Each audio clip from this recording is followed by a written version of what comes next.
The incompetent United Nations elect Iran to the Commission on Women's Rights, and we talk about the hypocrisy of Western leftists on gender equality.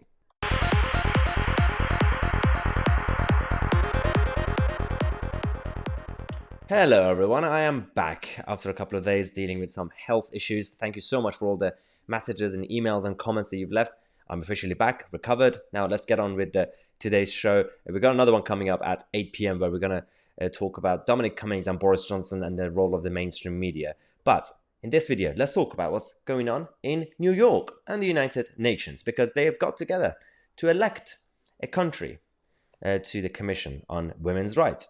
A country that is supposed to be championing gender equality, it's the basics of human rights. They've elected the Islamic Republic of Iran. Now, we heard this from the UN Watch that reported this first. What is more disturbing is that, of course, we know that on certain issues, the UN is just not fit for purpose. But that's not the only problem. It's not just the UN, it's not just the bureaucrats in the building that are the problems. It's also the representatives of certain countries, the so-called Western democracies, who are also causing trouble, and they have helped Iran to get to this position. Basically, what we've heard is that there was this vote by the UN's Economic and Social Council, whatever that means, that was reported by UN Watch to elect one country to this commission based on the human rights championships. But they elected the Islamic Republic of Iran. Now, some of you know that my background is Persian. My family are from Iran, and they decided to flee because this is not it's not the right place to live. Lack of basic human rights. There's absolutely no dignity from the state. This is not a country that you should champion in any sort of way, or condone, or even advocate. But there were members of the UN who got together to vote. Of course, it was a secret ballot, but in terms of the endorsement, we've discovered that a number of EU members, and also worse than that, other Western democracies actually voted for Iran. So we have a list of some of the countries that voted.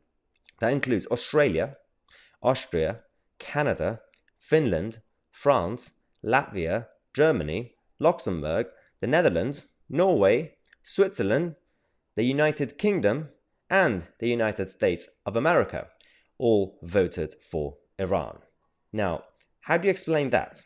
How do you explain what's exactly happening in the United Nations at this point? The representatives of these countries who have decided to go ahead with endorsing Iran.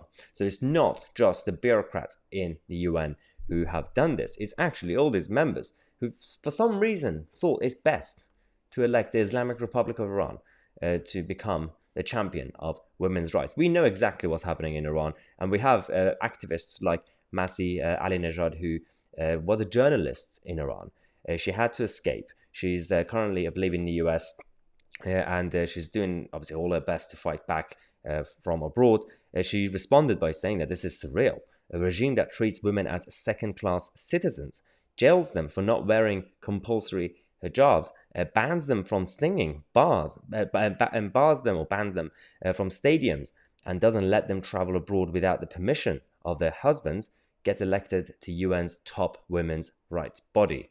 We know that. Some of you remember these photos from over the last couple of years, especially this woman in Iran who decided to take off her hijab and protested in the street, and the woman became a symbol of this movement. And a lot of these people who did this disappeared. Some of them are currently openly in jail. Some of them just disappeared. And we know that especially the younger generation in Iran are currently rejecting the religious rule. They want to be a free and secular liberal democracy. And but this continued because the symbol that was created has been followed by a number of others across the country in Iran, and it's still going on. The movement is still going on. Just because we're not hearing anything in the mainstream media in the West doesn't mean that people in Iran are happy or endorsing their dictatorship. But we're not really hearing much about it over here. And also the hypocrisy of the Western leftists on feminism and gender equality.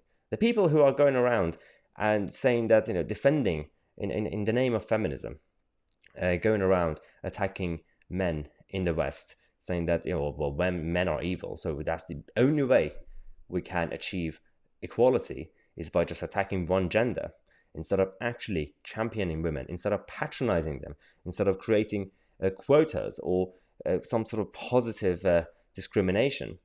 They don't really understand the true meaning of gender equality. If you want to champion women's rights, defend these people, support them. Not just these people. We have people in the West themselves who are being attacked, despite the fact that we're supposed to be championing women. The left don't like people like Liz Truss. Liz Truss, the cabinet, one of the members of cabinet in the UK, who is doing a great job as the trade secretary, signing all these trade deals across the world. And the left don't like her. She's not a real woman because she's not a leftist, because she believes in freedom. And so this is a problem.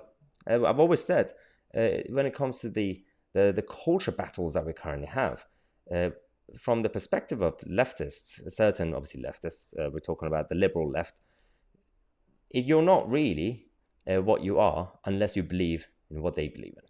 Like myself, they say, well, no, technically, you're basically a white English person. You don't really count as someone who's from background from somewhere else, because you're not a leftist. You believe in freedom, so you're basically white. So Liz Truss is not a woman from that perspective, but she has actually done an amazing job. We just heard yesterday that I reported on this channel a couple of days ago before I obviously went absent, that she invited Dan Tehan, the trade minister from Australia, to come to London to sit him down for hours in a room, face to face, to push him to have some sort of progress when it comes to this Australia and UK trade deal. And she's done it.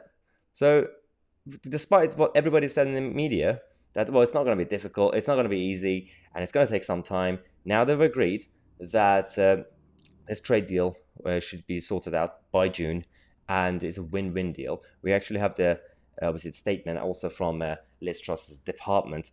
Again, as I said, the point of this is that this is a massive achievement. There are people like Liz Truss and a number of other women and men, regardless of their genders, doing great things, but they're not getting any credit because they don't really count as what they are supposed to be.